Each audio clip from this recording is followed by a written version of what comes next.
పశ్చిమ మధ్య బంగాళాఖాతంలో కేంద్రీకృతమై ఉన్న మోందా తుఫాన్ తీరం వైపు దూసుకొస్తోంది. గడిచిన 6 గంటలుగా 17 కిలోమీటర్ల వేగంతో మోందా తుఫాన్ కదులుతున్నట్లు వాతావరణ శాఖ తెలిపింది. ప్రస్తుతానికి మచిలీపట్నానికి 185 కిలోమీటర్లు, కాకినాడకి 275 కిలోమీటర్లు, విశాఖపట్నానికి 320 కిలోమీటర్ల దూరంలో కేంద్రీకృతమై ఉన్నట్లు ఐఎండీ తెలిపింది.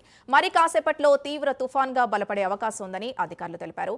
ఇదే అంశానికి సంబంధించి పూర్తి డీటెయిల్స్ మా కరెస్పాండెంట్ శ్రీరామ్మూర్తి అందిస్తారు. శ్రీరామ్మూర్తి, చెప్పండి, ప్రస్తుతం అక్కడ పరిస్థితి ఎలా ఉంది? అధికారులు ఎలాంటి చర్యలు చేపడుతున్నారు?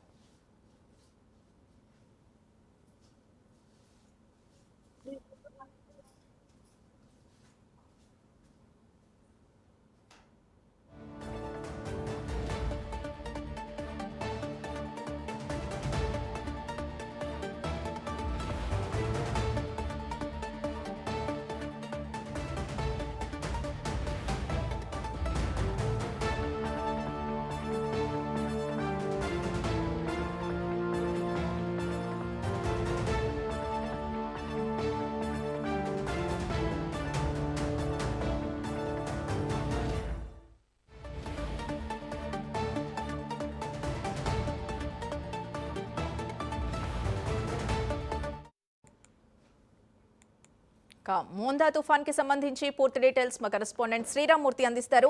శ్రీరామ్మూర్తి, చెప్పండి, ప్రస్తుతం అక్కడ వాతావరణ పరిస్థితి ఎలా ఉంది? అలాగే అధికారులు ఎలాంటి చర్యలు చేపడుతున్నారు? ఇటు ఎస్డీఆర్ఎఫ్ కానీ ఎన్డీఆర్ఎఫ్ కానీ ఎన్ని బృందాలు ఉన్నాయి?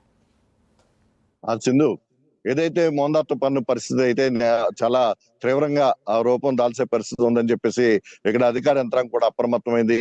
అంటే ముఖ్యంగా చూసినట్లయితే డాక్టర్ అంబేద్కర్ కోనసీమ జిల్లా అలాగే కాకినాడ జిల్లా బాగా ఎఫెక్ట్ అయ్యే పరిస్థితి కనిపిస్తుంది. అయితే ఇప్పుడు మరి కాసేపట్లో ఇది తీవ్ర తుఫానుగా మారనుంది. ఇంకా ప్రస్తుతం అయితే ఇంకా తీవ్ర తుఫానుగా మారలేదు. కాసేపటికి మారిన తర్వాత ఈదురుగాలులు ఏదైతే వాతావరణ శాఖ హెచ్చరించిందో ఈదురుగాలులు కూడా బాగా పెరగనున్నాయి.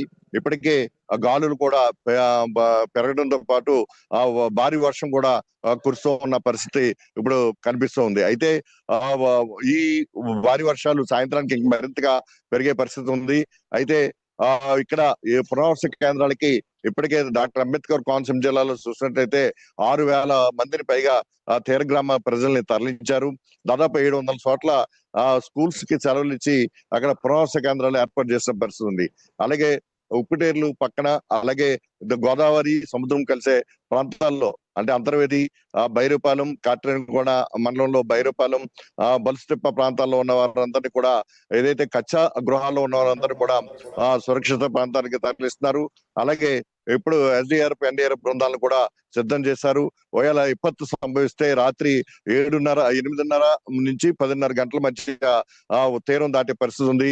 ఇది ఇప్పుడు కాకినాడ మచిలీపట్నం మధ్య తీరం దాటే పరిస్థితిలో ఇది అంబేద్కర్ కోనసీమ జిల్లాకి ఎఫెక్ట్ ఎక్కువ చూపిస్తుందని చెప్పేసి భావిస్తున్నారు. అయితే కోనసీమ ప్రాంతంలోనే ఇది తీరం దాడుతుంది అనేది కూడా ఒక ప్రచారం ఉంది. అయితే ఇప్పటివరకు ఇది కూడా వాతావరణ శాఖ నిర్ధారించలేదు.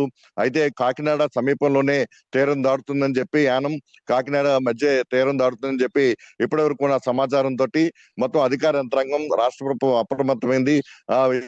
ముఖ్యమంత్రి చంద్రబాబు నాయుడు అలాగే డిప్యూటీ సీఎం పవన్ కళ్యాణ్, మంత్రి లోకేష్ కూడా ఎప్పటికప్పుడు ఇక్కడ సమీక్ష నిర్వహిస్తున్న పరిస్థితి ఉంది. అంటే ప్రత్యేకంగా ఇప్పుడు చూసినట్లయితే 13 జిల్లాలకి భారీ వర్షం సూచన ఉంది.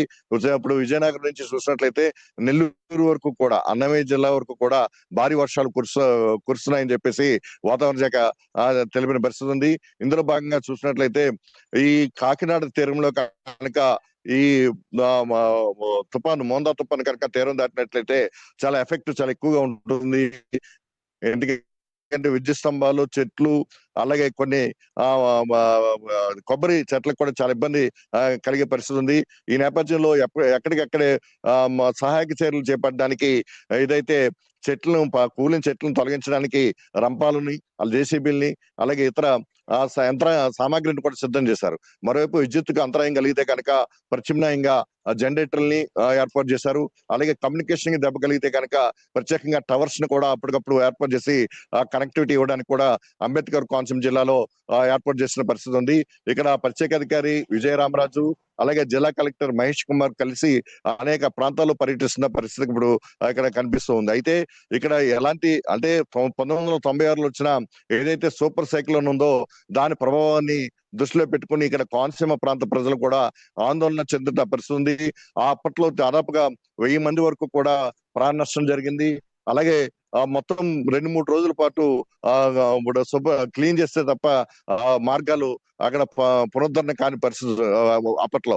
అలాంటి పరిస్థితులు ఉత్పన్నం కాకుండా ఇప్పుడు ఏదైతే సాంకేతిక పెరగడం, యంత్రాలు అన్ని కూడా ఉండడం, దీంతో ఏ క్షణం ఎలాంటి విపత్తు ఎదురైనా సరే ఒక గంటల్లో ఈ సహాయక చర్యలు ముమ్మరం చేసి ఇక్కడ చేపట్టాలని చెప్పేసి ముఖ్యమంత్రి చంద్రబాబు నాయుడు ఇప్పటికే అధికారుల్ని ఆదేశించారు. అయితే గతంలో ఈ తుఫాను తీవ్రత సూపర్ సైక్లోన్ 1996లో వచ్చినప్పుడు ముఖ్యమంత్రి చంద్రబాబు నాయుడు సీఎం గా ఉన్నారు. అప్పట్లో రాజమండ్రికి వచ్చి అంటే అక్కడ హెలికాప్టర్ కూడా దిగలేని పరిస్థితిలో రాజమండ్రిలో దిగి ఇక్కడి నుంచి పర్యవేక్షణ చేసి మొత్తం ఆ సహాయక చర్యలు ముమ్మరం చేసిన పరిస్థితి. ఆ అనుభవాన్ని దృష్టిలో పెట్టుకుని ఇప్పుడు ఈ మొంతా తుఫాను ఎలాంటి ప్రభావాన్ని సృష్టించినప్పటికీ, ఎలాంటి విపత్తును సృష్టించినప్పటికీ ఎదుర్కోవడానికి మొత్తం యంత్రాంగం అంతా సన్నద్ధం చేశారు. ఇప్పుడు విశాఖలో భారీగా వర్షం కురుస్తున్న పరిస్థితి మనం చూసాం. అలాగే కోనసీమ జిల్లాలో, కాకినాడలో కూడా భారీగా వర్షం పడుతూ ఉంది. ఈదురుగాలు కూడా సాయంత్రానికి పెరిగే పరిస్థితి మరింతగా ఉంది. అంటే ఇక్కడ తీరం దాటే సమయంలో 90. Right, thank you Sriramurthy.